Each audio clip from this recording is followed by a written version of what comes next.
So it looks like we have a little bit of a small group today, which is absolutely fine. And because of that, I'll probably kind of tighten up some aspects of the presentation just to make it more personalized to the group that we have. Also recognizing that we might have a few people join in. So the title of the presentation today is Becoming a Competitive Professional School Applicant. And specifically, when we talk about professional school in this setting, it would be for our pre-health students. Oftentimes, professional schools would be health professional school or law school is mostly defined, and many other types of programs are graduate school programs, such as traditional master's or PhD programs. So today is really going to be focused on health professional schools. So hopefully our students who have joined us, Allison and Fabi, are pre-health. Allison and Fabi, not to put you on the spot, or Fabi, apologies for maybe not pronouncing it correctly. Could you put in the chat which health profession you are interested in, whether it's medical or dental or pharmacy, veterinary, physician assistant, PT? That would really help me out if you guys wouldn't mind putting that in the chat, just so I can, again, personalize the presentation. Okay, Allison's looking at medical school, which is great. Okay, baby, maybe physical therapy. Thank you, guys. I don't mean to put you on the spot, but that is very, very helpful. And I do see I have someone else joining us. I'll just admit them. Okay. So a lot of the content that I'm going to discuss today is going to be applicable to both medical school and physical therapy. And again, recognizing we might have some people join us late. So I don't want to shortchange any of those other areas, but I'll, again, everything is broadly applicable, but we'll focus in on those a little bit more. So first of all, I want to give you a little bit of my background. And you may see a UCF logo in there. As I was talking to our two co-hosts here before we started, I do have a pretty strong background at UCF that I recently just left UCF about 1.5 years ago. So I'm currently the Executive Director of Career Services at Florida Southern College. Previous to that, I was the Director of Pre-Health and Pre-Law Advising, which no longer exists in the exact form it was when I was there. It's just things grow and evolve. But I was at UCF from 2006 to 2023. And most of that time, kind of that 2009 to 2023 aspect was with pre-health and pre-law students. So not only do I know this area really well because we've had hundreds and thousands of students from UCF apply to health professional schools during that time, but I also know UCF really well too. I've got some regional and national experience in these areas as well. I'm the immediate past president of our Southeastern Association of Advisors for the Health Profession. So that consists of 14 states in the entire Southeast. And I'm the secretary on the executive committee for the board of directors on our National Association of Health Professions. Overall, we've got about 2,000 members in the association broadly. And in the executive committee, there are 5 of us that help to make those decisions and gear things for our board of directors. So really, really blessed and thankful to be involved in those regional and national associations. And then a while ago, and I guess this is less applicable here, but I did work in the Career Center at the University of Wisconsin-Madison back in the day as well. So a fun little selection of the logos of the schools or the associations that I'm closely involved in are on there. So in the presentation today, again, focusing on being a competitive professional school applicant, we're going to go through a few key areas. Starting out with what's the point of the application and really kind of self-assessing, are you competitive? You're going to hear me say this word competitive a lot because anyone can apply at any stage of competitiveness. But if you want to get in, we want to make sure that you are a competitive applicant, which means your GPA will be strong, your experiences will be strong, and your application and all those components will be done well and high quality as well. Preparing to apply, the application sections, and particularly talking a little bit about letters of recommendation and the personal statement. Okay, so that's my overview today. So looking at the application overall, and again, that self-assessment piece, why do you have to apply, right? What's the purpose of the application? Thinking about holistic review and choosing programs, and of course, the timing of applying. So the purpose of the application is for you to lay out evidence on the screen. I was gonna say paper, but you know what I mean? Upon which the health professional schools can review your candidacy for admission to their programs. So an old admissions director is at a very prestigious medical school said to me, he's like, Erin, a lot of students that apply to health professional schools are science majors, and they understand the concept of needing evidence in order to help prove things. And it's the same thing here. You need to provide evidence. So when I think about that evidence, I think of a few different buckets. The academic evidence, which should be strong GPA, strong test scores, things of that nature. We call those the metrics. And then the strong extracurricular activities are extremely important as well. As far as holistic review, that does mean they will look at your application extremely broadly. They are not going to only assess you on the metrics, but they are going to look deeper at your experiences, your letters of recommendation, your personal statement explaining why you want to do this. There are times though, where if your GPA or your test score are very much on that low side, that you might not get to that next level. And that's just a program by program type of decision. So overall, keep your GPA high, do well on your admission tests, so you can be reviewed at that next level. As far as the timing of applying, again, making sure you are competitive. When you apply, we want you to be the most competitive version of an applicant that you can be. And sometimes that means delaying applying a year in order to do it. Okay, and that's okay. So, you know, having those conversations with people you trust and people that are very knowledgeable of this process to help you know, are you applying at the right time that will work best for you is really important. That reflection piece, again, are you competitive? Are you ready? Do you know where you plan to apply, which means which schools? All of those things are very important in the preparation for applying. Again, the most important part is competitive. Some application basics. So let's talk about the applications themselves. Hopefully this is familiar to some of you, but most all of the health professional schools have a centralized application service. And we've listed the acronyms for all of them here. We sometimes joke in the health professions that some of this is a little bit like alphabet soup, in that there's all of these different letters and acronyms that stand for these different things. You know, even if you're a pre-med, we think about the AMCAS application or the ACOMAS application or the MCAT or the FAP, which is Fee Assistance Program. I mean, sometimes you can talk to family members and you're using these terms or pronouncing these acronyms, which are very common to you, and they're like, what are you even talking about? So a lot of times that these acronyms for these application systems are pronounced. So I mentioned CAS for DO, it's ACOMAS. For physical therapy, it's PT-CAS. And really the CAS part or the AS part stands for Application Service or Centralized Application Service. Okay, and what that means is you fill out one application, and when you get to the end, you pick the schools that you want it to go to. Before applying, there are a few things you can do to help yourself out. So the first thing is kind of finding what we call the applicant user guide or the instructions for the application service that you're applying to.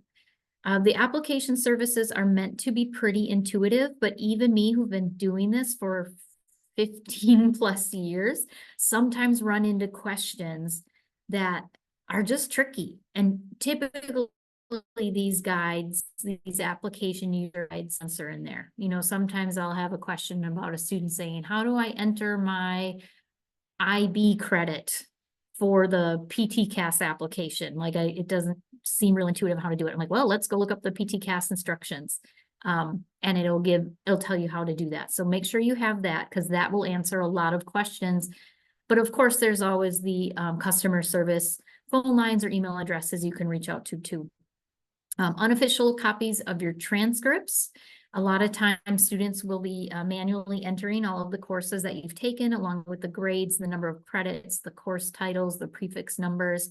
We'll talk a little bit more about that, but you've got to pull that from somewhere. So if you can get an unofficial copy of your transcript, sometimes you can go into your MyUCF and just kind of pull out your grades, but you need to make sure that it's accurate, because the application service people will match it to what's on your real transcript.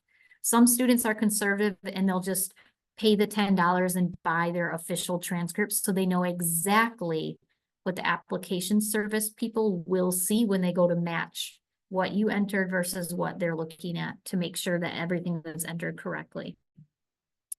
If you have a criminal record, check on the status of that. Hopefully that's not something you need to worry about, but we definitely have had students who have had types of things come up. So you want to make sure what it kind of how that's recorded, what it's called, the date, all of that information, and then talk with your pre-health advisor about how to enter that type of information in the application. The last three on here, fee assistance programs, that's for students who might not have a lot of finances to apply to these schools. Applying can be kind of expensive, so if you have high financial need, you can apply to fee assistance programs. Creating your CAS account. So some students, they just want to know what it looks like, even if they're not ready to apply. So they'll go in and create an account, just a username and a password, and they can see all of the pages and what it asks. Obviously, you don't submit that until it's time for you to apply, but you can go in and create one. And then, of course, schedule your entrance exam testing date. So whether that's the MCAT for med school or podiatry, the DAT for dental, or the GRE, that's another piece you can do before applying. We got some screenshots throughout the application. This is an example of the AMCAS homepage. So as I mentioned, you can go into the CAS, you can set it up, have your login, and go see what it looks like. This part over here on the application, these are your main sections, and within those, there'll be a variety of subsections worth of information that you need to complete. And we'll look at, so this is just for AMCAS. All of the other application systems that we can see here are all by the same vendor, which behind the scenes we call Liaison. You all who are applying don't have to worry about that, but those of us in pre-health advising behind the scenes who work with students to apply to all the applications know that the Liaison applications all kind of look the same. They have these 4 quadrants that we see here with the same big general headings. So whether you're applying to a COMAS or ADSAS or VMCAS or PT-CAS or any of these listed here, it's all going to look very similar. All of those national associations partner with Liaison behind the scene to set up their application. So looking at a few parts of that application, one of the big, so that top left quadrant is called personal information. You can see the different subheadings in here. So this is just an example of what it will look like. We do recommend right up at the top there, it says release statement. This allows you to share aspects of your application with your pre-health advisor at your institution.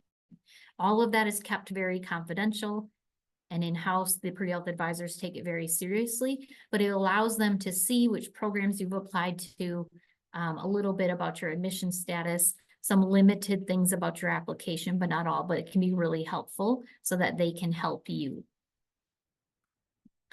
Some additional aspects of that personal information section. One is the environmental factors. Again, you can see it down the side, same section, same heading, so it's pretty intuitive. And this is one that students sometimes ask about, which is why we included it. It's just asking kind of some basic information about where you grew up, describing your childhood residency. And that's so that they're trying to get this holistic version of you and who you are. So these types of questions can sometimes be a little bit common, but it's for the greater good, so they can get that sense of kind of your upbringing and kind of where you came from and all that. Other information, these are some common sections, the academic infraction or the felony misdemeanor sections. Those are kind of the big two, you know, whether it's academic misconduct or more legal misconduct. Hopefully you don't have to fill those out, but there is strategy upon which you can use when you complete those sections. You definitely want to put if you have anything, you need to put it in there. Failure to do so in either of those sections could be very detrimental in the long run, and you don't want to take that risk. So again, talk with someone about that. The COVID-19 statement sections for this upcoming application cycle, I don't know if that will still be in there. Obviously, that was really important in the 2020 and the 2021 application cycle. They would ask, you know, if COVID affected you personally or professionally or academically or things like that. They had prompts on the page, but I don't know if they'll still be there, but that's another piece that could come up. This is that institutional action section. You must answer yes if you had anything. So at UCF, I know the Office of Student Conduct would be the office to talk to if you had something and you want to kind of discuss if it should go in. They'll probably say yes, because that's the conservative response.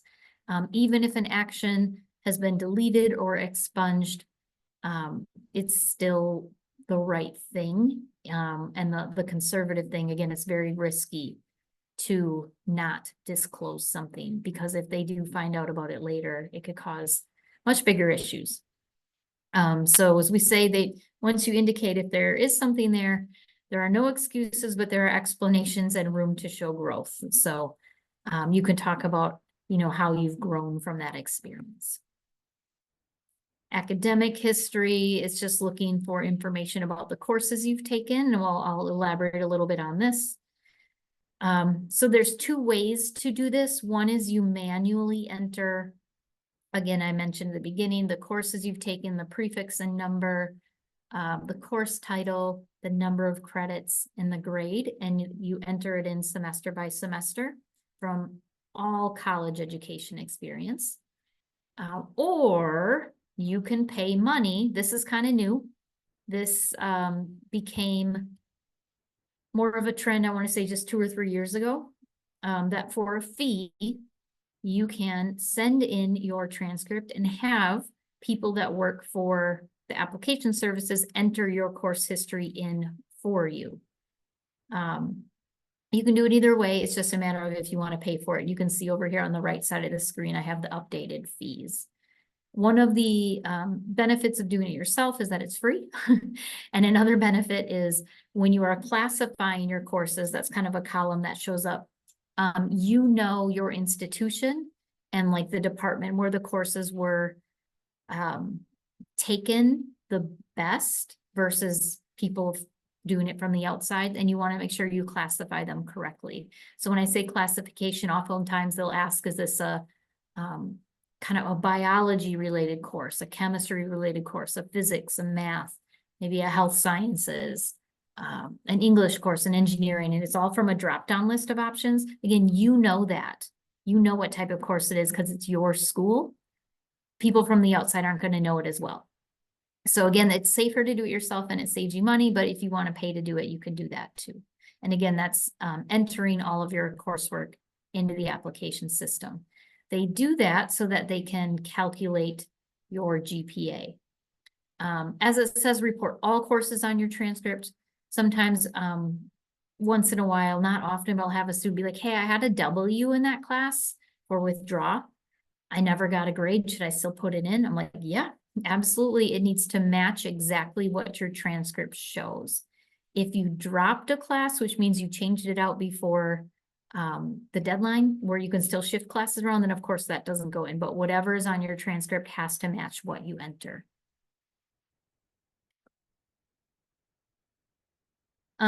Students that have that test credit, AP, IB, ACE credit, Cambridge credit, things like that, each of those application guides will have tips on how to enter that, but a lot of times they'll say, because that's typically high school test credit. Just put that in within your first semester of college. So if you had 4 classes your first semester of college, but you also had a ton of test credit, it might look, you just enter it in that term. But again, refer to your application guide for tips on that.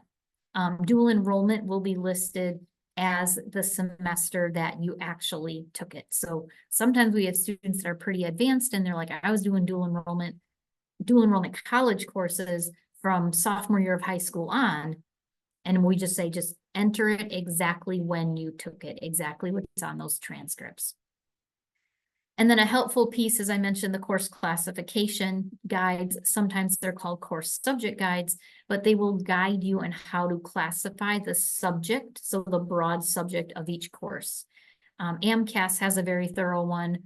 Most of the other application systems will too, where they give examples of the types of courses that fall into those different classification areas. Sometimes we'll have students taking I'll use a health sciences UCF course. So pathophysiology, right? Pathophysiology 1 and 2 that some of you take if you're a health science major or minor. Students would sometimes be like, Erin, is that a biology categorized course? Or is that a health sciences categorized course?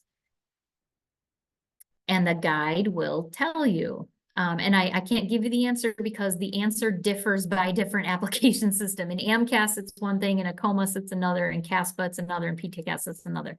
But stuff like that, where some of those courses are like, they kind of fall in both, you can read those subject guides and it'll tell you which one to put it in.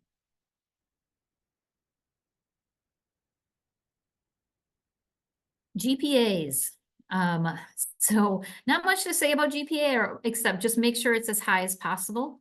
Again, this is a very evidence-based system upon which these people in admissions are going to review your application and your qualifications.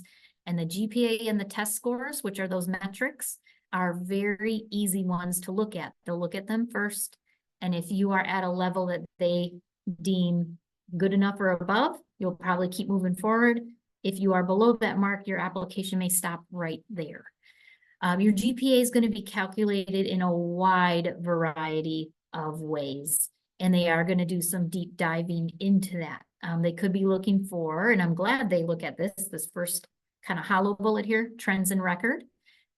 Ideally, if you didn't do so well at the beginning of college, we want you to have that positive upward trend. So someone may say, well, Erin, my overall GPA is only a 3.4, but in my last 60 credits, I've got a 3.9. That's awesome. They love that upward trend. So that entering all these courses, they're going to look for that. But similarly, on the other side, if you have a bunch of withdrawals, we know a W or withdrawal in the current transcript does not hurt your GPA, but it can still show some inconsistency. So hopefully you don't have many of those. And then finally, looking at, are your semesters rigorous? Health professional school is going to be extremely difficult in an academic fashion. They want to make sure that you're taking heavy loads of credits, potentially multiple sciences at a time, to prove or provide that evidence that you can excel at the next level. So again, very evidence-based. They will calculate your science GPA. I will tell you, your UCF degree audit does not show a science GPA typically, unless they changed it in the last year and a half since I've been there, which again, I don't think they did. So it is, if you want to know what your science GPA is, you can calculate it yourself. Even if you go like this bottom bullet, if you Google college GPA calculator, it'll pull up an online one and you can enter in the title of your course, the number of credits, and the grade for anything that's a biology, chemistry, physics, or math class, and it'll pop out your science GPA for you. So you can calculate it yourself. So next, as I mentioned, your application is going to calculate your GPA in a variety of ways. We like to say it will slice and dice it up. And this is just one example of how it does that. So as you can see here, it's showing things like freshman, sophomore, junior, senior. So that would be an example of, are you having a positive GPA trend? If you did any graduate coursework, that's separate. Baccalaureate or post-baccalaureate, cumulative would be everything combined. freshman science GPA, sophomore science GPA, junior science I mean, look at this. There are everything that they can look at. Freshman non-science, junior, it's just, it keeps going. I think the ADSAS application for dental school has like 38 different ways that they look at your GPA. So you can't hide, mostly just aim to get A's. So the next thing I'll talk about is the supporting information, and really there's three big ones here that I want to talk about. The letters of evaluation or recommendation and some things to keep in mind about that. The experiences sections of your application. So that's will be listing all of your activities that you've engaged in, and then a little bit about your essay and personal statement. So with the letters of evaluation, you want to be really thinking about who are the people that could write these letters for you. Okay, so, and that's not something that happens overnight. You need to build relationships with the people that you want to be your letter writers, acknowledging that they're going to play a key role in your admissions process.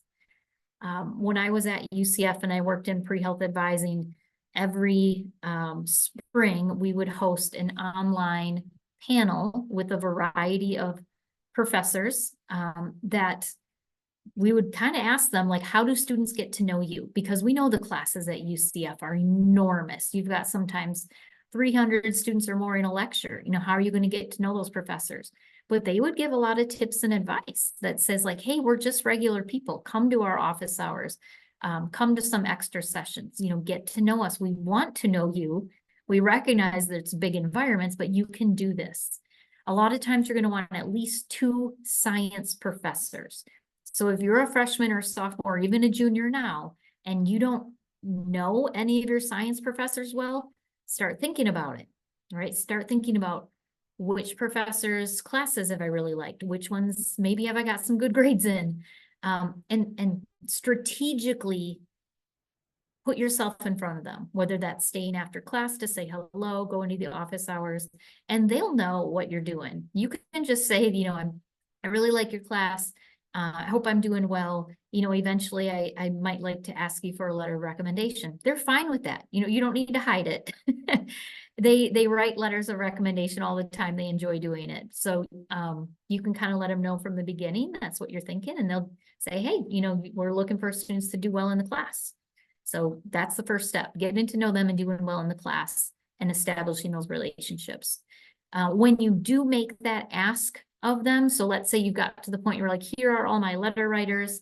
If you're pre-med, we typically say you want to look for 4 or 5, 2 science professors, maybe a non-science professor, and then 1 or 2 character references, which could be a physician you shadowed, a volunteer coordinator, research mentors, kind of anyone outside the classroom would be good for those last 2.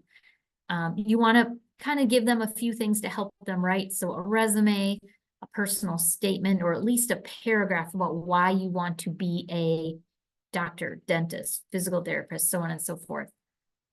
Their letter should be written on official letterhead, but they'll know that. They're going to submit it online, so they know that it'll be there. If there are any instructions from the application service for them that you can provide them, feel free to do it. But most of the time, when you enter their name into the online application service, it will send them an email with instructions on how they submit the letter for you. So most of the time, you don't have to provide them instructions, but you can tell them they'll get it. And they probably know that already too. As far as timing, you do not want to ask them on a Tuesday for a letter and expect it on a Friday, right? You want to plan this really far in advance. So we like to say give them a minimum of about 4 weeks to write the letter and expect that you will need to remind them. I've had students over the years get so nervous about, oh, I asked Dr. So-and-so to write me a letter, but I don't want to bug him or her because they said they do it, but it's getting close to the deadline. They will say, no, bug us, remind us, be helpful to us by saying, hey, just a reminder, about 2 weeks until, ideally you'd have my letter done. That will help them prioritize it. So just be kind and gentle, and send those reminders. That's okay. And my last bullet is you can submit your overall application before the letters are received. I did not know this in my younger years when I applied to graduate school. I thought all my letters of rec had to be submitted before I could submit my overall application. And that was flawed thinking. I got that part wrong. Those letters can come in separately after you apply, and it's perfectly fine. So do not wait for the letters to be submitted before you submit your application. This is an example of what it looks like on the application when you enter in your letter writer's information. First name, last name, email address. Again, it will send them an automatic email letting them know how to submit it. Due date, ideally, again, that you're not being pushy, you're being helpful to them, and then a little message.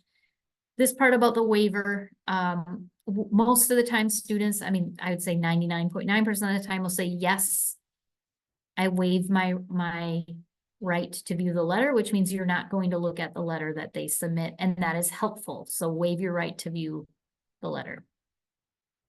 The experiences section is the second of the three big areas that I want to focus on.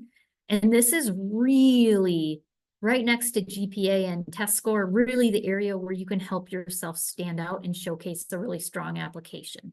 So sometimes we'll call this the resume section of the centralized application system, because this is where you're going to enter in those activities. This is a place for you to show that evidence, right, of continued involvement in a variety of strategic and key areas. I often say, be sure to include everything you've done, right? Almost everything you've done. Sometimes some activities can get lumped together, but don't say, oh, they don't care about that, so I'm not going to put it in. Put it in. Find a way to put it in. Our key big 5 areas for our pre-health students, regardless of health profession: shadowing, non-health care community service, healthcare related community service or volunteering, leadership, and research. Research is that one that's especially important for our pre-MD applicants. For all the other health professions, whether it's osteopathic, dental, PTPA, and so on. If you have research, that's wonderful. But if you don't, it's a little bit okay. It's not as emphasized as much as it is on the MD applications from my many years of experience. So what they're going to be looking for is the part I put in red. Will your amounts of each type of activity make you a competitive application? So what I mean by that is, let's say you shadowed at a hospital. Ideally, you will have done that for a significant amount of time to have a variety of experience there. So if they're looking at applications, and this is just a very narrow example, they'll never look at it this narrowly, but just to highlight this example, someone who has volunteered in a hospital 10 hours will not look as good on paper as someone who has volunteered in a hospital 250 hours. Okay, so you want to be thinking about the amounts. When I did work at UCF, we had targets for as far as amounts of activity experiences that we would want our students to aim for in these key areas. And that was based on a lot of research we did over the years, focused on students who had gotten interviews and how many hours they had. So we just did our own little study behind the scenes and said, well, for our, all of the health professions, really, I'll just say for our AMCAS or MD applicants who had interviews, of which we had applications for a lot of them, how many hours of shadowing did they have? And we just did it. We put it in a spreadsheet, entered all the data and then summed it up and averaged. So really be thinking about, don't just get experience in these areas, but the amount is important. We like to call it depth is the number of hours and breadth is the length of time. So you want depth and breadth. Keeping in mind that not everyone can be superhuman. There are only 24 hours in a day.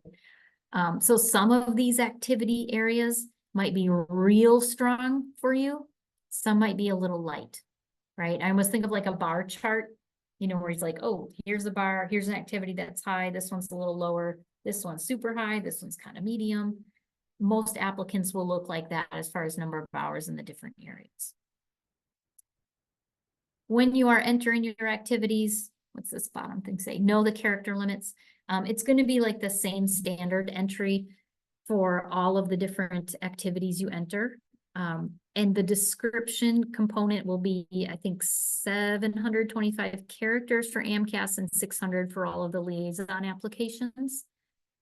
So really what that boils down to is probably 3 to 5 sentences at max to describe your activities, but write those sentences very well.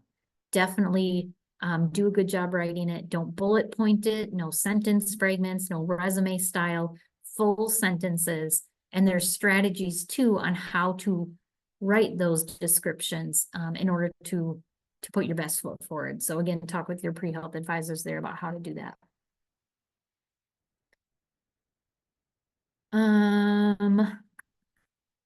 What do I want to talk about here?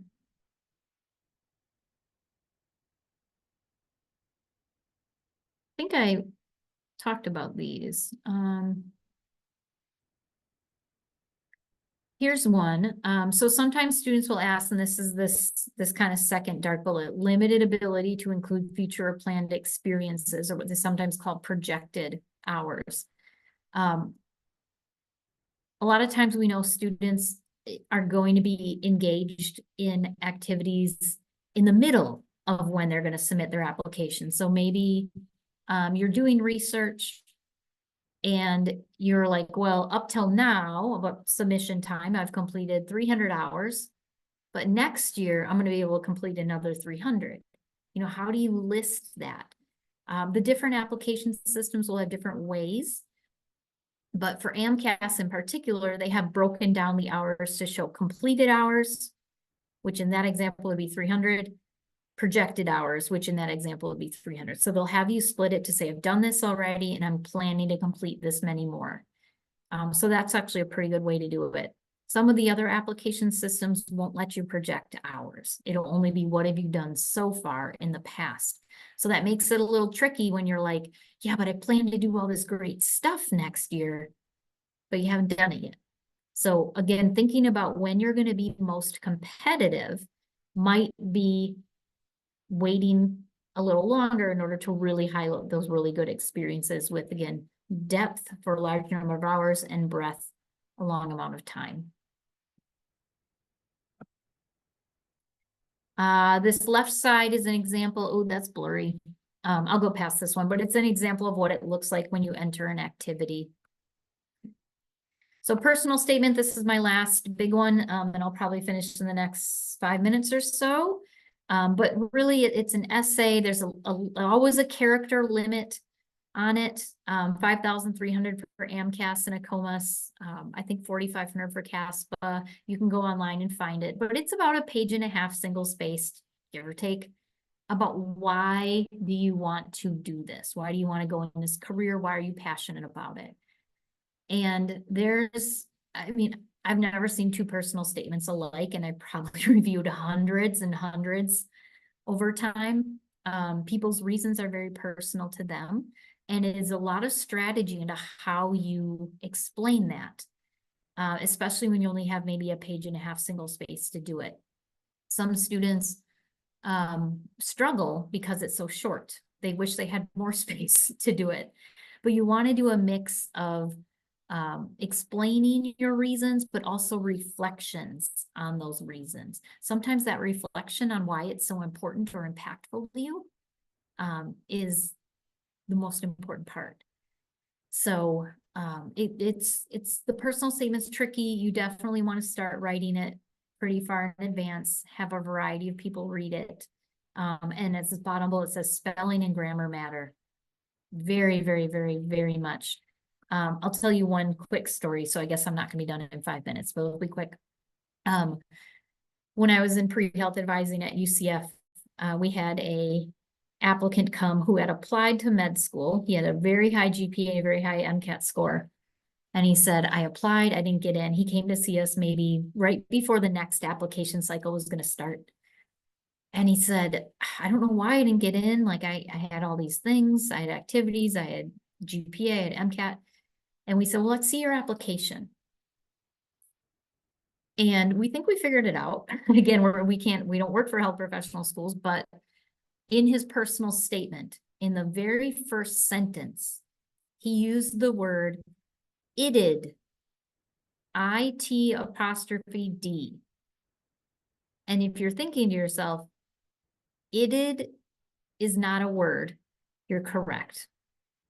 Okay, so we can't say for certain, but you know, you're kind of as an application reviewer, you're digging into this, you see that and you're thinking, man, that doesn't mean this guy's not going to be a good doctor, but his judgment is off.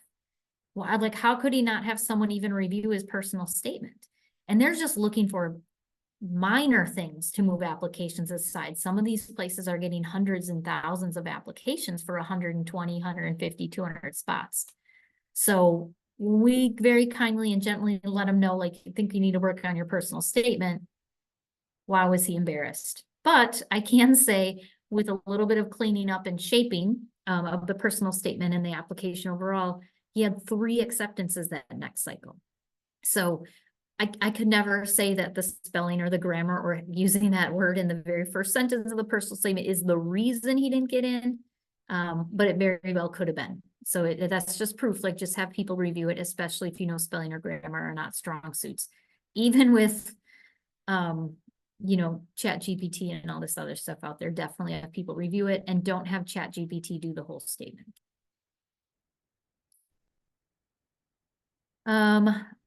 Here, I think I want to talk about just the secondary or the supplemental questions. Once you submit the primary application, you are not done yet, unfortunately.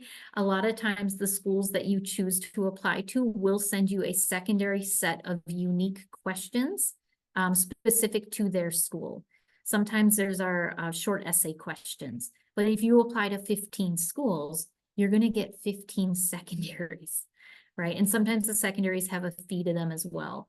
So you really want to be mindful of the timing of when you get the secondaries. Ideally, you'd submit them within about 2 weeks of receiving them. And just do your best to power through. I mean, it's kind of like, once students get the primary application submitted, they're pretty exhausted by the process. But then they, you know, it's right at the end and we're just like, power through. You can do the secondaries. And you'll be okay, but don't let them sit there for too long. After you submit your primary application, this slide's about what can you change? Well, not much. It's pretty static. It's there. Just very little, you know, sometimes your name, if you got married, contact information, if your email or your phone number changed. You can add schools oftentimes or withdraw from schools, maybe adding a reference.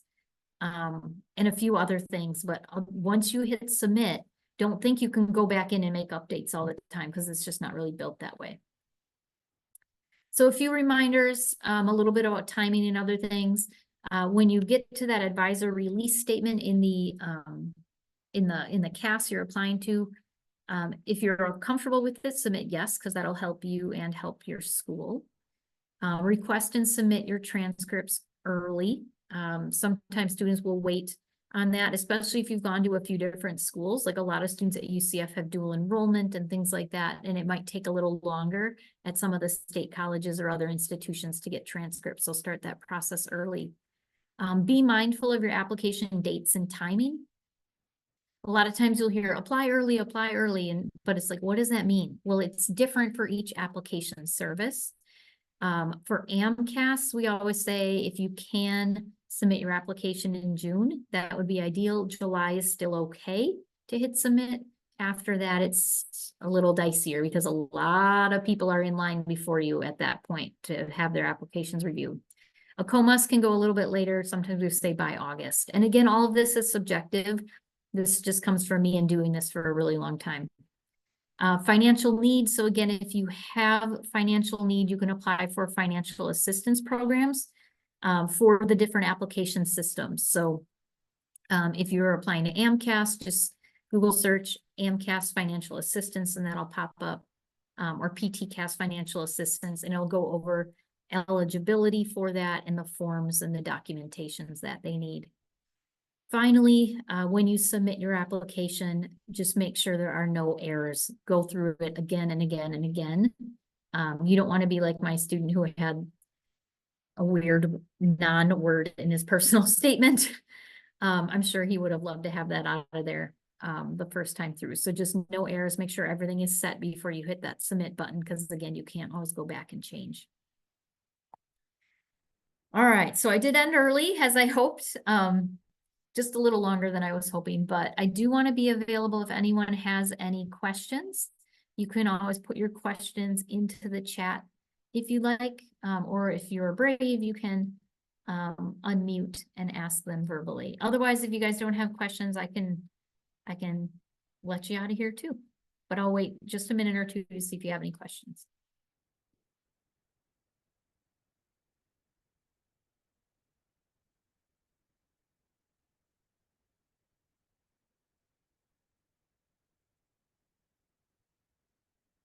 Thank you, Allison.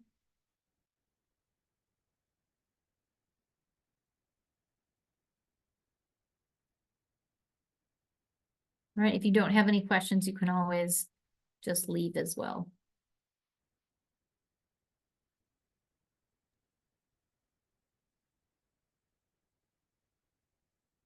Thank you so much for such an amazing presentation. That was awesome. Thank you.